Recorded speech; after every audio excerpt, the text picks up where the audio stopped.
Anupama serial के ऐसे ही daily update सबसे पहले देखने के लिए हमारे चैनल इन्फो ड्रामा हब को सब्सक्राइब करें। आज के एपिसोड की शुरुआत में हम देखते हैं कि राही अंताक्षरी में गाना गाती है तो अनुपमा बहुत खुश होती है। वहीं प्रार्थना की बिंदी निकलती है तो ख्याति बिंदी पर गाना गाने लगती है, जिससे सभी हैरान रह जाते हैं। ख्याति बीच में रुक जाती है तो अनुपमा उसे प्रोत्साहित करती है और गाने के लिए कहती है। ख्याति दोबारा गाना शुरू करती है और सभी खुश हो जाते हैं। दूसरी तरफ मोटीबा गुस्से में आना को मारते हुए कहती है कि जब भी अनुपमा के घरवाले यहाँ आते हैं तो कोठारी हाउस में क्लेश होता है, लेकिन पराग उनसे साफ कहता है कि ऐसा नहीं है, बल्कि जब भी ये लोग आते हैं तो हम खुद क्लेश करने लगते हैं। बाबूजी सभी को रोकते हैं और कहते हैं कि हमारी वजह से आप मत झगड़िए, हम यहाँ से चले जाते हैं। अंश ये सुनकर कहता है कि हम प्रेम का मान रखने आए थे, लेकिन हमें यहाँ अपमान मिला। पराग मोटीबा को समझाता है और साफ कहता है कि आप यहाँ रहिए, लेकिन हम शाह हाउस चले जाएंगे और वही खाना बनाकर खा लेंगे। मोटीबा ये सुनकर हैरान रह जाती है। प्रेम फैसला करता है कि बाबूजी को दवाई देनी है, इसलिए अभी का खाना खाकर ही जाएंगे। प्रेम बाबूजी को बैठने के लिए कहता है और सभी को रोकता है। उधर गुलाबो कहती है कि सब थककर सो गई हैं तो अब थोड़ी शांति है। परी राजा को मैसेज करती है, जबकि प्रार्थना अंश को फोटो भेजती है। नींद में राही अनुपमा के कंधे पर सिर रख देती है तो अनुपमा बेहद भावुक और खुश हो जाती है। देविका ये देखती है और उन दोनों की फोटो खींच लेती है। अनुपमा फोटो देखती है तो उसे राही के बचपन की याद आ जाती है और वह सोचती है कि शायद यह सफ़र माँ बेटी के बीच की दूरियां कम कर देगा। अनुपमा फोटो को अपने फ़ोन के पीछे लगा लेती है। वहीं मोटीबा गुस्से में चाय बनाने लगती है तो प्रेम और पराग पूछते हैं कि आप क्या कर रही हैं। मोटीबा ताना मारते हुए कहती है कि हम अनुपमा के घरवालों की नौकरानी हैं। प्रेम उन्हें समझाता है कि आप ईगो में अपनी गलती नहीं मानेंगी, इसलिए हमारा यहाँ से जाना ही सही है।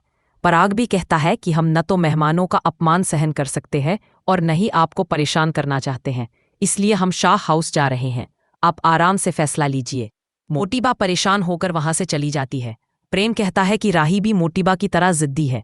बाकी सब सही हो गए हैं, लेकिन यह दोनों अभी भी वहीं अटके हुए हैं। प्रेम उम्मीद करता है कि अनुपमा और राही के बीच सब सही हो जाएगा।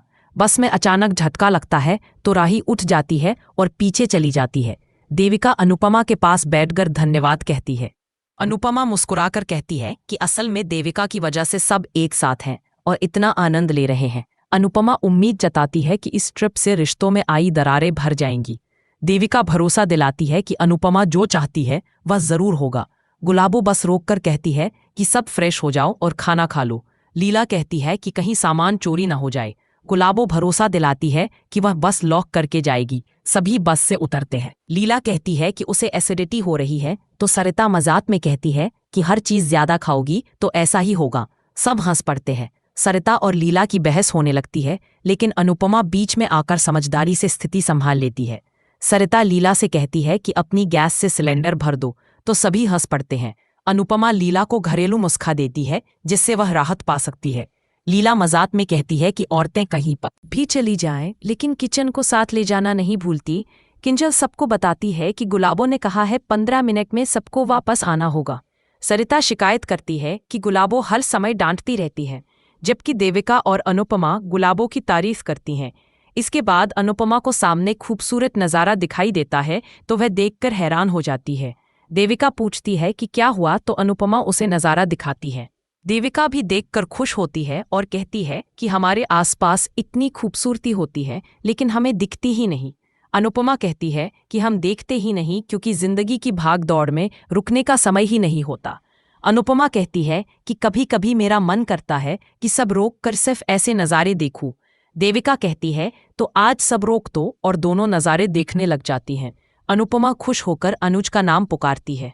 देविका कहती है कि तुमने आज भी अपना नाम नहीं लिया। तभी अनुपमा को अनुज की आवाज़ सुनाई देती है। वह हैरान हो जाती है और सोचती है कि पता नहीं क्यों लगा कि अनुज ने मेरा नाम पुकारा है। देविका पूछती है कि क्या हुआ, लेकिन अनुपमा बात टाल देती है। अनुपमा और देविका बैठ जाती है। तभी अनुपमा देखती है कि एक आदमी राही को घूर रहा है। अनुपमा को अतीत की बातें याद आती हैं। देविका उस आदमी को सबक सिखाने की सोचती है, लेकिन अनुपमा रोक लेती है। उधर पाखी ढाबे पर पिज्ज़ा ऑर्डर करने लगती है तो जसप्रीत कहती है कि यहाँ पिज्ज़ा नहीं मिलता। सभी ऑर्डर देते हैं, लेकिन अनुपमा सबको रोकती है और कहती है कि ज्यादा मत मंगाओ क्योंकि घर का खाना भी है। राही उठकर जाती है तो अनुपमा उसे देखते हुए परेशान हो जाती है। राही लौट आती है, लेकिन वह आदमी उसे लगातार घूरता रहता है। अनुपमा टेबल पर बनी ड्राइंग देखती है और उसकी फोटो ले लेती है। तभी एक बच्ची आती है। अनुपमा उससे नाम पूछती है तो वह कहती है कि आप गेस करो। हिंट देती है तो अनुपमा उसका नाम जया बताती है। जया खुश हो जाती है और बताती है कि उसने ये ड्राइंग बनाई है और उसे ड्राइंग करना बहुत पसंद है। देविका पूछती है कि तुम यहाँ क्या कर रही हो, तो जया बताती है कि उसकी माँ यहाँ ढाबे पर खाना बनाती थी, लेकिन अभी वह बहुत बीमार है और हॉस्पिटल में भर्ती है। जया रोने लगती है तो देविका उसे गले लगा लेती है। तभी ढाबे का मालिक आता है और बताता है कि जया की माँ हॉस्पिटल में एडमिट है और जया का कोई नहीं है, उसे बचपन से ही बीमारी है। देविका भावुक हो जाती है और उसे गले लगाती है। अनुपमा को देविका की पुरानी बातें याद आती है, जब वह शिकायत करती थी कि शादी के बाद अनुपमा उसे भूल गई है। अनुपमा कहती थी कि घर और बच्चों की जिम्मेदारी में समय नहीं मिलता। देविका ने कहा था कि उसे बच्चे नहीं चाहिए। अनुपमा ने समझाया था कि शादी के बाद ममता जाग जाएगी, लेकिन देविका ने मना कर दिया था। अनुपमा हंसकर कहती थी कि तुम्हारी गोद में भी एक दिन 3-3 बच्चे होंगे। देविका कहती थी कि बच्चे सबसे परेशान करने वाले प्राणी हैं, लेकिन अनुपमा कहती थी कि जब बच्चा गले लगता है तो सारी थकान मिट जाती है। आज अनुपमा देविका को देखकर भावुक हो जाती है। अनुपमा राही को देखती है और उसके बचपन की बातें याद करती है। अनुपमा ड्राइंग बनाने लग जाती है और खुश हो जाती है। देविका जया को हंसाती है और उसे खुश करती है।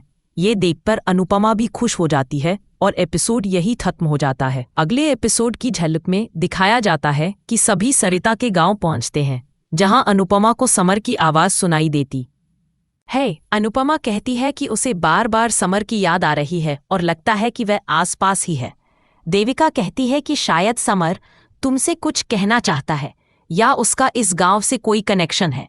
इसके बाद रात में समर आता है और अनुपमा उसे देखकर हैरान रह जाती है। आज का एपिसोड आपको कैसा लगा, हमें कमेंट में ज़रूर बताएं और ऐसे ही अपडेट्स के लिए हमारे चैनल इन्फो ड्रामा हब को सब्सक्राइब करना न भूलें।